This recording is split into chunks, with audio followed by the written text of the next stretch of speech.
It's a great honor because there's some really, really good football coaches here in Idaho. All sport coaches, but the football guys, the people that I talk with, associate with, and to be honored that way, it's awesome. What does this do for the program, getting noticed on the map? I mean, MaxPreps is all across the nation. What's it feel like to have that acknowledgement throughout the nation? It's really funny because I'm getting phone calls from coaches that I know from back in my college days. They're high school coaches, and they're saying, "Hey, I had no idea you're in Idaho, and I had no idea they played football in Idaho." And now we find out that yeah, we do play football. We do it really well, and it's very gratifying. What's it do to cement what you guys did this season, the way you guys played? How does this cap it off with getting noticed like this? It puts the final touches on all the hard work. It also, for us as a coaching staff, for our players, it's the kickoff to the next one, right? It's getting ready because the next team hasn't done anything. It's us up, it's us against the world as we move forward, right? We got to just keep pushing to try to achieve what the next class will be. How did that Coach of the Year honor came off as a little bit of a surprise? It was a surprise. I had no idea. They did a good job keeping it a secret. I'm honored. Mike Arano and Troy Rice, they do me a great honor by allowing me to coach here and be a part of this school. I love the kids. I love Rocky Mountain High School. This is a great opportunity. And it's nice for someone to say, hey, you did it good.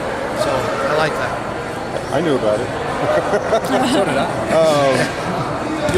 I know we asked you about this maybe right after the state championship, but so often at this age level, it's about teaching bigger lessons as well. And you guys battled some adversity, you learned how to adapt, and you ended up being victorious. Now that that state championship and the success has had a little time to marinate, maybe. How have you seen the kids grow from the lessons they learned from this past season? It's really funny because we're still in that growing process. There's still things, how some of them have handled it, how they haven't handled it right. It's a constant teaching job. One thing about education, for all of us, it never stops. And it became really apparent that that's still the process. This is like a nice achievement, but it keeps going up and down. But it's nice for people to take notice, and for these kids, for the most part, they all have understood this is the right thing and this is how we do business.